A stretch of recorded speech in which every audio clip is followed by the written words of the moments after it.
real, uma galáxia é só uma pequena parte do universo.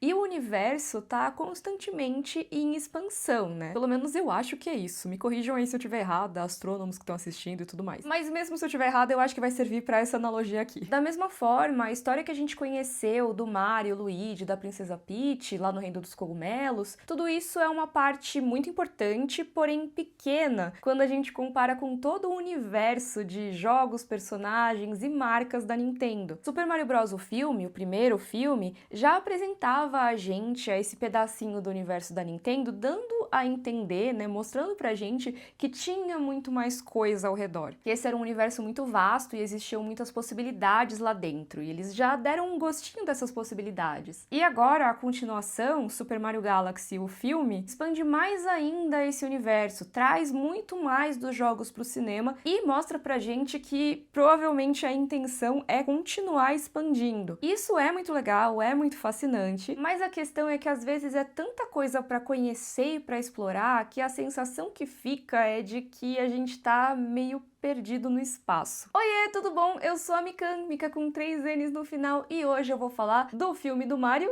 2, a continuação, Super Mario Galaxy, o filme, que se tudo der certo vai estar na sua semana de estreia quando esse vídeo sair. Eu pude ver o filme antecipadamente, tô gravando isso aqui logo depois, então essas são as minhas primeiras impressões, é um vídeo mais geral, não vou trazer grandes spoilers nem nada assim, e eu já queria perguntar as suas expectativas para esse filme, ou se você já tiver assistido, o que você achou? Me conta aí nos comentários. Hoje eu vim de azul porque eu acho que super combina com as cores do filme, mas também porque deu uma esfriadinha, e aí é a desculpa perfeita pra usar a wingsuit da Insider, que é uma das minhas peças favoritas. Eu tenho ela em duas cores, né? Hoje eu vim de Imperial Blue, mas eu também tenho a Off-White, e lá no site tem várias outras cores. Tem uma que é bem vermelhona, tem a preta, que eu acho que é a próxima peça da Insider que eu quero pegar, inclusive. Isso porque a wingsuit é a peça de meia estação perfeita. Nesse começo de outono o tempo fica meio doido mesmo, né? Às vezes fica mais friozinho, mas a temperatura muda ao longo do dia, então nem adianta sair com uma roupa super abafada. Tem roupa que atrapalha a rotina e roupa que resolve a rotina, né? Com essa aqui eu fico quentinha na medida sempre, além de poder usar em qualquer lugar, desde o trabalho em casa até um almoço fora ou uma reunião importante. Eu gosto desse caimento, que deixa tudo um pouco mais chique, sabe? É uma roupa que resolve a rotina, com certeza. Assim como várias outras da Insider, né? Eu amo muito a Texture Vest, por exemplo, que tem o mesmo tecido da wingsuit e fica bem linda assim com essa gola mais alta. E olha só, nesse começo de mês estão rolando várias dinâmicas no site que te dão mais desconto ao pagar com o Pix. Você já ganha desconto ao usar o meu cupom MIKAN, assim como tá escrito na tela, né? MIKAN com 3 N's no final. 10% para quem já é cliente Insider e 15% para você conhecer as peças. Mas até o domingo de Páscoa você ainda tem mais 10% off se pagar no Pix. Então aproveita, né? É só clicar no link na descrição que o meu cupom já vai direto pro seu carrinho. Muito obrigada, Insider, por patrocinar esse vídeo e bora falar de Mario. O título desse filme é o mesmo de um jogo específico do Mario, que é o Super Mario Galaxy lá de 2007, se não me engano. Eu não cheguei a jogar o Super Mario Galaxy porque eu não tive um Wii, mas eu sei que é um jogo super aclamado e também que tem personagens icônicos, porque a Rosalina tá no Smash, por exemplo. E pelo que eu sei dele também, ele tem uma história um pouco mais desenvolvida do que outros jogos da franquia Super Mario, né? Isso é uma coisa que, se eu não me engano, eu falei no vídeo sobre o primeiro filme, que era muito difícil eles adaptarem a franquia de uma forma geral, porque não tinha uma história muito elaborada, né? Eu lembro que eu abordei muito essa parte, porque a gente tava num momento aí de ter adaptações bastante elogiadas de videogames depois de muito tempo, né? E eu tinha comentado que talvez fosse um pouco mais difícil trazer uma franquia como Super Mario do que outras histórias que foram adaptadas, por exemplo, The Last of Us, que The Last of Us é uma história que já é um pouco mais linear, já tem uma narrativa bem fechadinha ali, né? Que por mais que sim, você tenha que fazer muitas concessões na hora de adaptar para uma série de TV, por exemplo, você tem ali uma transposição que dá para visualizar muito mais facilmente do que um jogo padrão do Mario, porque ele tem uma história muito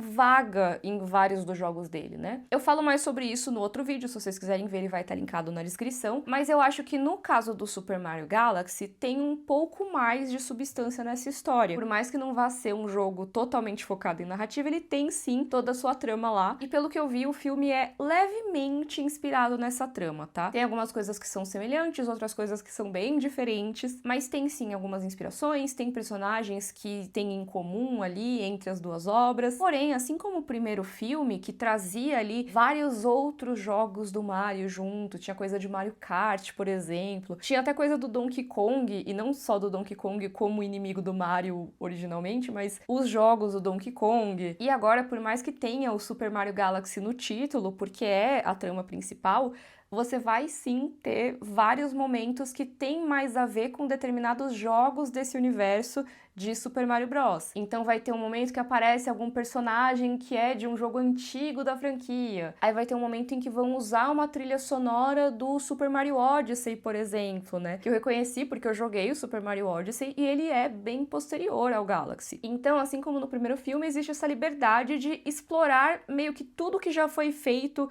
sobre Mario e até tudo que já foi feito pela Nintendo. E eu já vou falar mais sobre isso, mas o que eu gostaria de dizer, assim, se for pra resumir muito, é que tudo que o primeiro filme é, esse aqui é vezes 2, vamos dizer assim. Então, se ele tem muitas cenas de ação divertidas, esse aqui também tem. Se ele tem muitos personagens legais, esse aqui também tem. Se ele tem muitas referências, esse também tem. E por aí vai. Em geral, eu diria que esse aqui só ampliou todas as coisas que já estavam lá no primeiro filme, tá? Mas deixa eu falar um basicão aqui pra vocês, e depois a gente volta numa discussão mais específica. De novo, esse aqui é um vídeo sem spoilers, então bem geralzão mesmo, mas é uma continuação. Então, assim, eu imagino que vocês saibam sobre o primeiro filme, né? E também, se você viu qualquer coisa sobre Mario, você meio que já sabe que o Bowser é o vilão, assim, mais conhecido do Mario, e ele era o vilão do primeiro filme. E quando ele foi derrotado, ele ficou preso ali no castelo da Peach, ele foi encolhido e ficou lá preso. E ele tá tentando convencer todo mundo de que ele é um cara muito legal, que ele se redimiu, que pode confiar nele, que ele é um homem mudado, ou melhor, uma tartaruga mudada. Então, que eles podem soltar ele, podem desencolher ele e tudo mais. Mas tem uma coisa que é bastante conhecida nesse universo do Mario, que assim, o Bowser é sim o vilão mais conhecido, porém tem toda uma família ali do Bowser, né? E nesse filme a gente conhece o Bowser Jr., que é o filho do Bowser, como o nome indica, né? Ele quer libertar o pai dele ali do castelo da Peach e também quer impressionar o pai, ele quer que o pai fique orgulhoso dele. E eu gostei muito do Bowser Jr., gente, eu queria mais dele, tá? Isso é uma coisa que eu acho que eu vou falar muito nesse vídeo, tá, gente? Que eu queria mais de determinada coisa, de determinado personagem, porque realmente é tanta coisa que não deu tempo. Mas assim, eu queria mais do Bowser Jr., porque eu gostei muito dele no filme. Ele é um personagem que, assim, nenhum personagem desse filme é muito complexo, mas ele é um personagem que é interessante, sabe? Eu gosto de assistir ele, porque ele é, assim, um vilão ali que foi moldado pelas ideias de maldade que ele aprendeu do pai. Mas assim como no primeiro filme, que a gente vê que o Bowser não é apenas esse vilãozão, né? Ele tem um lado mais sensível, que não anula a vilania dele, né? E isso que é legal. Mas ele tem essa parte, esse detalhe que deixa ele mais interessante. E o Bowser Jr., eu acho que é meio que o oposto, porque ele é fofinho, ele é pequenininho, ele é uma tartaruguinha mais fofa. E ele pega meio que tudo que o Bowser mostra, assim, desse lado mais sensível, mais artístico dele, às vezes, que o Bowser gosta de pintar, por exemplo. O Bowser Jr., a gente vê que esse lado nele é muito mais exacerbado. Ele usa um pincel como arma, que inclusive eu acho um design muito legal, e é um pincel que ele consegue não só criar objetos e inimigos, como ele também consegue modificar ali a ponta desse pincel para transformar em armas e tudo. É muito legal, e isso rende cenas de ação mais imprevisíveis, assim, você não sabe que tipo de arma que ele vai usar. E ele também parece ser muito inteligente, ele cria sistemas específicos, cria armas, cria máquinas, faz uns planos super detalhados. Ele realmente parece ser um gênio, enquanto no caso do Bowser isso não é exatamente o forte dele. Então eles são muito diferentes entre si, né? E é por isso que eu acho tão legal, porque se o Bowser Jr. fosse realmente só uma cópia do Bowser menorzinha, eu acho que não teria graça. Eu acho que tem toda uma coisa mais lúdica no Bowser Jr. que deixa ele muito mais legal de ver em contraste com o pai. Mas ele também tem um outro lado, que é o lado que é meio que o lado tóxico do pai, né? Que ele aprendeu e quer impressionar o Bowser sendo muito malvado, que é uma discussão que é colocada no filme e que eu acharia super legal essa discussão, porém ela nunca é trabalhada direito, na minha opinião. É o tipo de coisa que eu penso, gente, era melhor não se preocupar em colocar, sabe? É legal, mas assim, se for pra trabalhar desse jeito, é melhor, sabe, foca em outras coisas. E além do Bowser Jr., a gente conhece também um outro núcleo de personagens, que é a galera do espaço, né? A Rosalina, as Lumas, eu acho que todas elas são Lumas ou é só aquela que chama Luma, mas eu acho que todas também são Lumas, não tenho certeza. Mas enfim, tem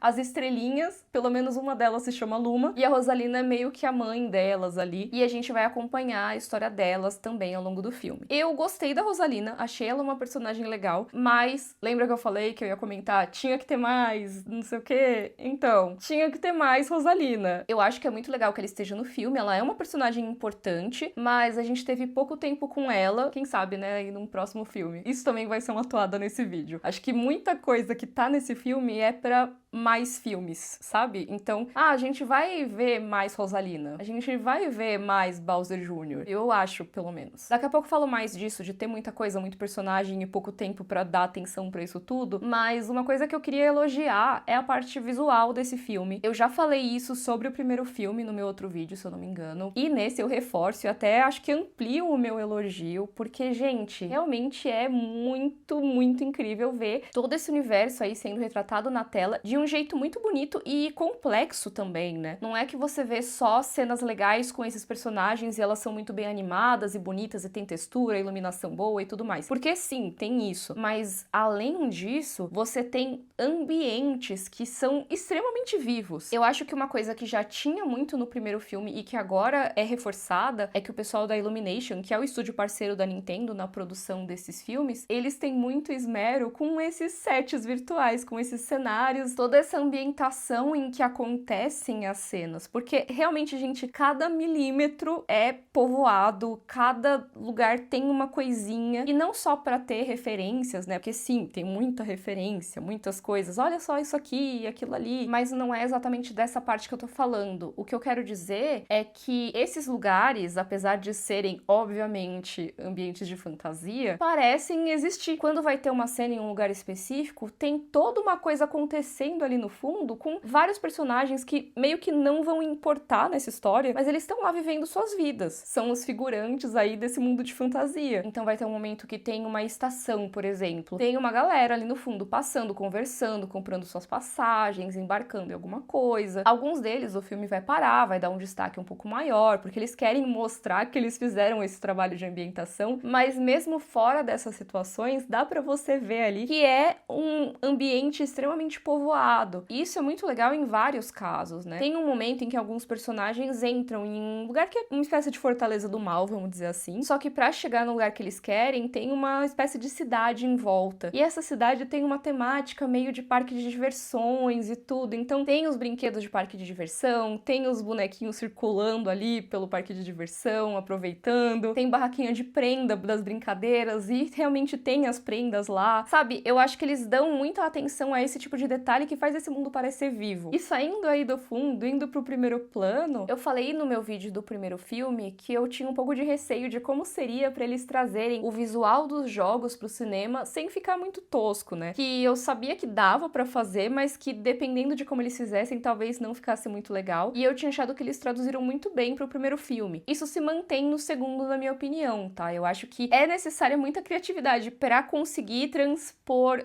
a sensação dos jogos do Mario sem você ficar muito repetitivo, porque, de novo, gente, eu sei que o gameplay varia bastante nos jogos mais novos do Mario, né, mas o meu receio no primeiro filme, se eles quisessem ficar muito na parte clássica, é que assim, o que o Mario é conhecido por fazer, né, ele vai pular, ele vai jogar a bolinha de fogo, ele vai ter a animação ali de quando ele morre, ele levanta a mão, ele tem a bandeirinha ali que ele chega no fim da fase, tem uma série de movimentos característicos do Mario que funcionam ali em determinados jogos. E aí, conforme você vai evoluindo os jogos dele, você tem muito mais movimentos, você tem mais poderes, você tem a transição ali do 2D pro 3D, tudo isso muda bastante e traz novas possibilidades. Mas como que eles iriam fazer pra manter essa nostalgia dos primeiros jogos e também não ficar só mostrando o personagem pulando assim, sabe? Só fazendo isso. E eu acho que no primeiro filme eles fizeram isso muito bem, e agora no segundo eles também trouxeram cenas de ação muito legais, porém, eu acho que as melhores não são com o Mario necessariamente. aleatoriamente, sabia? A cena mais legal, agora lembrando de cabeça, é uma com a Princesa Peach, que eu achei bem bacana. Eu acho que, inclusive, é capaz que a Peach tenha mais destaque, assim, na minha opinião, do que o Mario em boa parte do filme, o que é muito legal. Mas essa cena específica, eu não quero dar o contexto dela pra vocês, mas o que eu acho legal desse combate é que ela tá em um ambiente em que meio que a gravidade vai mudando de acordo com a sua posição ali. Então, em um momento ela tá na parede, outro momento ela tá no teto, e isso é muito impactante, assim, ainda mais porque, como eu falei, os ambientes são muito ricos, tem muita coisa acontecendo, muitos personagens, muitos objetos. Então a gente fica ali com os olhos cheios, muitas coisas ali sendo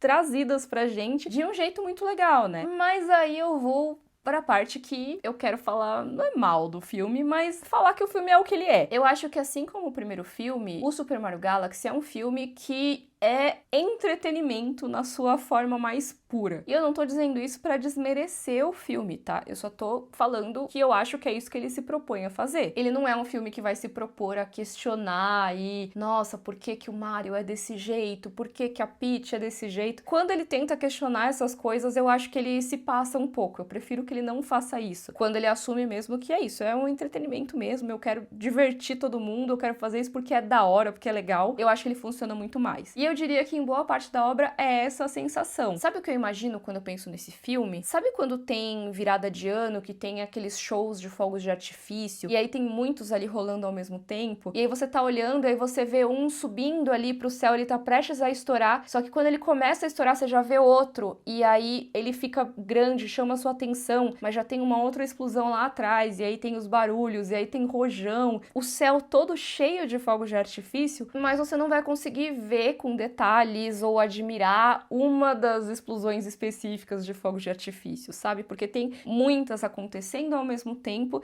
e todas elas estão ali brigando pela sua atenção o tempo todo. Pode até ser que elas não sejam super simultâneas, mas acontece uma e aí um pouquinho depois acontece a outra, só que nem dá tempo de você pensar sobre o que você acabou de ver. Eu acho que isso funciona muito bem para fogos de artifício, porque você tá ali sendo maravilhado com aqueles 10 minutos, às vezes mais, dependendo da cidade, né? E depois passa. No caso de Super Mario Galaxy, eu sinto que é o filme inteiro meio nessa toada. Tem poucos momentos em que você consegue parar e pensar no que você acabou de ver. E de novo, eu não tô falando parar e pensar no que acabou de ver como se você fosse refletir profundamente, mas sim pra você até gravar na sua memória, sabe? Eu sinto assim que em alguns momentos do filme eu até meio que esqueci o que tinha acontecido na cena anterior, sendo que a cena anterior eu sei que tinha sido muito legal. Se tem uma coisa que eu posso falar desse filme é que ele não é chato. Tem muita coisa legal acontecendo o tempo todo. Só que é isso, parece que é uma grande briga pela sua atenção e nada pode parar por um momentinho assim, sabe? Pra se desenvolver um pouquinho mais ou pra você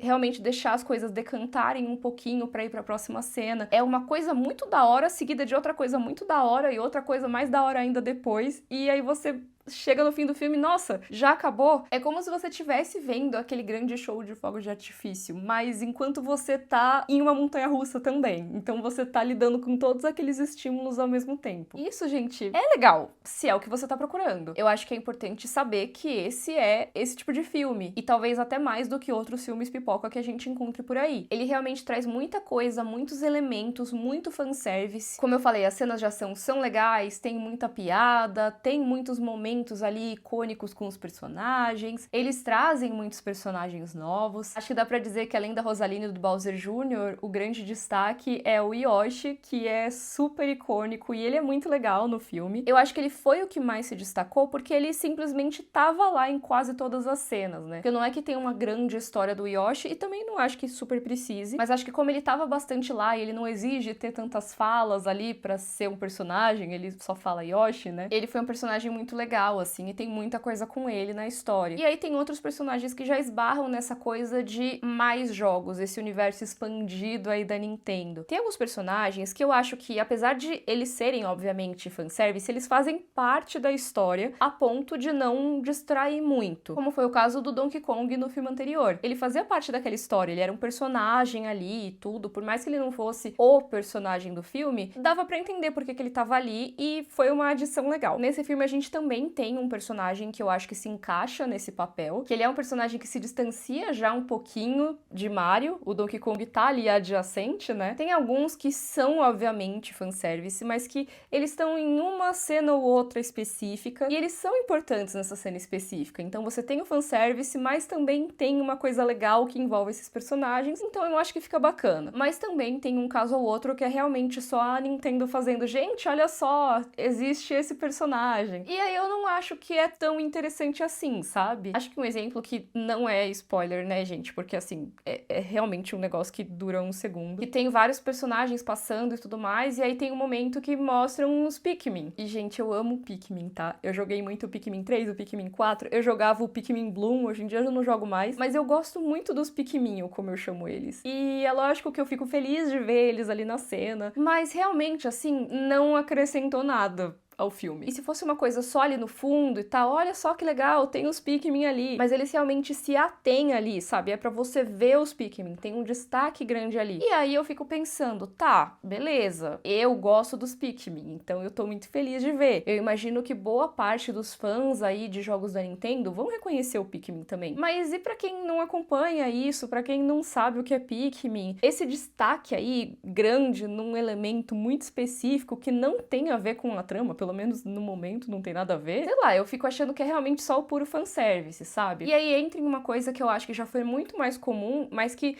tava caindo relativamente em desuso, que é essa coisa do universo cinematográfico da Marvel, apesar de outros universos cinematográficos fazerem isso, de você ter o filme de um personagem específico ou de um grupo de personagens específico, e aí esse filme tem uma história principal, só que ela é super fragmentada porque você vai trazendo diversas outras mini histórias e personagens que começam ali a aparecer, mas que eles vão desenvolver mesmo essa trama em uma outra série, em um outro filme, porque você tá meio que fazendo uma propaganda desse universo compartilhado para que o público veja esse filme e depois veja os outros também. E isso funcionou muito pra Marvel por muito tempo, mas acabou se tornando um motivo de crítica, né? De, poxa, você tem aí um filme ou você tem um comercial pros filmes seguintes. E eu sinto que o Super Mario Galaxy soa mais como um comercial pros próximos filmes. Ele tem sim muita coisa legal acontecendo, realmente, como eu falei, é como você vê um negócio de fogos de artifício enquanto você tá na montanha-russa.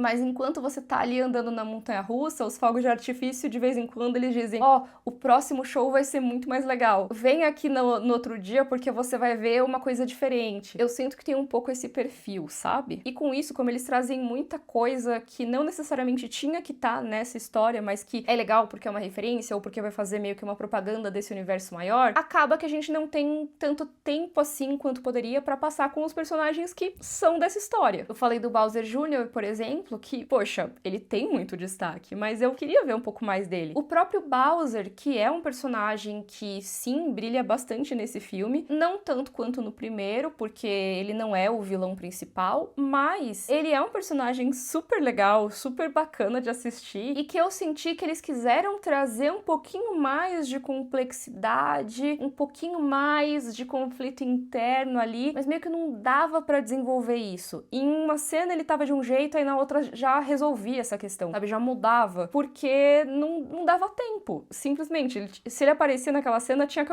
acontecer já a mudança e pronto, sabe? Então ficou parecendo que o Bowser é muito mais volátil do que eu acho que eles quiseram mostrar, sabe? Realmente parece que ele muda de ideia o tempo todo, sendo que não é isso. Eles quiseram demonstrar um conflito ali, mas eu achei que não funcionou tanto. E de novo, eu não acho que você precise fazer personagens super aprofundados nesse tipo de filme. Mas se você quer fazer, então dá um pouquinho mais de atenção. Dito isso, eu acho que a gente tá cada vez mais perto de um filme de Super Smash Bros. Não sei quando que isso vai acontecer, mas assim, né? Já temos aí um filme de Zelda, que vai ser um live action. Esse não é diretamente relacionado aí ao universo de Mario, mas se tiver Smash Bros vai ser relacionado. E tem rumores sobre um filme de Donkey Kong. Eu acho que a gente tá se encaminhando sim pra um filme de Super Smash Bros. Isso já se falava muito quando divulgaram os trailers de Super Mario Galaxy, e eu acho que sim, a gente tá se encaminhando pra isso, pelo menos pra um universo compartilhado compartilhado da Nintendo. Aí vai do que o público quer, né? Eu não sei o quanto que o grande público tá disposto a embarcar em uma nova fase de universos compartilhados, não sei se existe aí tanta disposição pra isso, mas pelo menos por enquanto, eu acho que esse filme vai fazer muito sucesso. Ele como filme, porque, cara, é um filme que é um entretenimento bem divertido. Muita gente me perguntou se vale a pena assistir no cinema, por exemplo, e, cara, se você quiser se entreter intensamente por 1h40, com certeza vale a pena. É um filme que é muito legal visualmente, como eu falei, ele é muito empolgante, é bonito, é legal de ver. Se você é fã dos jogos, obviamente você vai se divertir muito com as referências ali. Eu acho que a referência por si só não é a graça, mas é legal ver também, sabe? Eu gosto de ver essas coisas também, então eu, como fanzoca aí, me diverti bastante. Mas não espere muita coisa além disso, é um filme divertido. Aí agora, sobre o universo compartilhado, vamos ver se a gente tá disposto a embarcar nisso, ou se a gente vai ficar só aqui pela nossa galáxia mesmo. Eu, pessoalmente, tô disposta por enquanto. Eu quero ver o que eles vão fazer com essas outras IPs aí da Nintendo, com essas outras franquias, mas eu queria saber a sua opinião também, né? O que você acha disso que eu falei, dos universos compartilhados? Se você acha que o filme de Super Mario Galaxy é meio que essa coisa de trazer aí o pessoal pra se interessar em um possível universo compartilhado da Nintendo, e se você também achou, assim como eu, que o filme é esse entretenimento intenso aí, se foi divertido pra você. Quero saber tudo aqui nos comentários. E se você ficou até o final, eu quero que você dê aí alguma referência bem fanservice a alguma obra da Nintendo. Então pode ser Giro de Barril, pode ser Sua Princesa Está em Outro Castelo. Coloque aí a sua frase que eu quero ler as que vocês inventarem. Se você gostou, por favor, curte o vídeo, assina o canal. Um beijo e até a próxima. Tchau, tchau!